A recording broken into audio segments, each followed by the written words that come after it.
Hey guys, welcome to another video. My name is Fabiana and I'm here once again to help you with your English. And the topic today will be phrasal verbs. We've had some videos dealing with different topics concerning phrasal verb, how to never forget them, the grammar of the phrasal verb.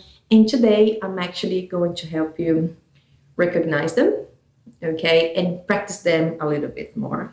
Okay, so now to start, I'd like actually to ask you a question. Where do you think you can find phrasal verbs? I don't know what your answer is, but mine is everywhere. So phrasal verbs are absolutely everywhere, okay? And they are in the news, for example, okay? It doesn't matter if it's written news or the ones you watch on TV, you definitely find some of them. Another one is when you're reading. So basically any kind of written material, we have phrasal verbs. Or when you're watching a favorite series or watching a movie, you also find it there. When you're talking to people on the street, or when you're texting people on Facebook, on text messages and WhatsApp, okay? The example I'm going to give you today is quite interesting because I was actually reading a text message from a friend, specifically from WhatsApp. And this is the message. If you want to pause the video to give you more time to read, go ahead. Okay, so I got this message from her and it was interesting because I was focusing on the content. Okay, she was telling me about this guy, that she's really into him, but now that it looks like he put off their date, just a bit worried about it. But the funny thing is that while I was reading, I was paying attention to the content, of course, but at the same time, like, oh, phrasal verb, phrasal verb, phrasal verb, like, whoa, so many just in one text message. So that's my point of trying to say that they are everywhere. And I thought it'd be nice to share with you, okay? Did you see the phrasal verbs? The first one here, okay, the content again is relationships, because apparently I really like this topic. So this is the content again, the context, I mean. And the first one would be go out with. Next one, to fall for someone and to put off. If you have seen the other videos, you probably know the meaning of some of them. But if you haven't, do not worry because we're going to do that now. We're going to have a look at them.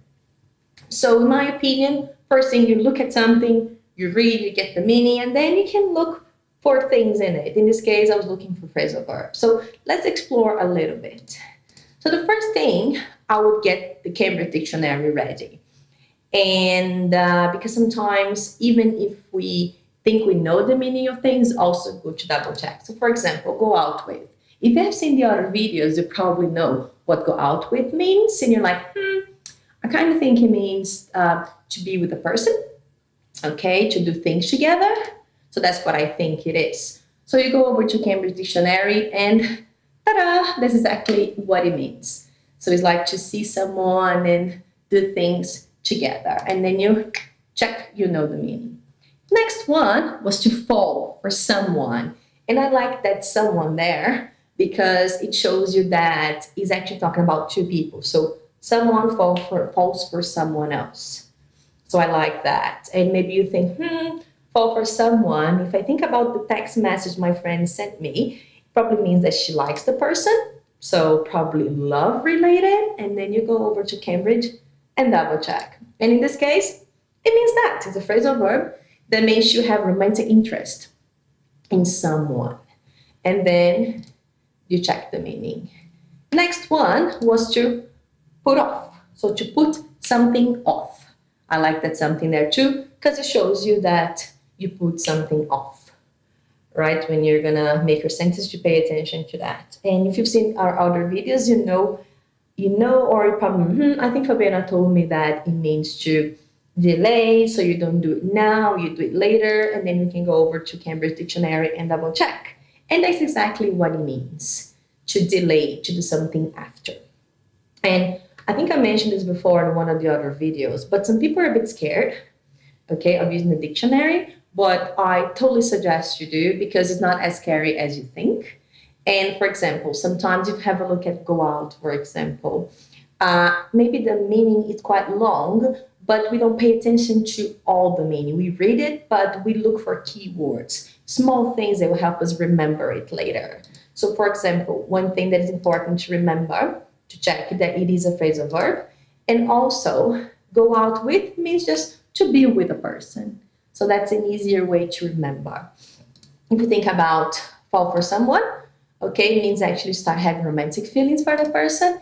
And another thing that is important to pay attention to in the dictionary is when they have this for someone.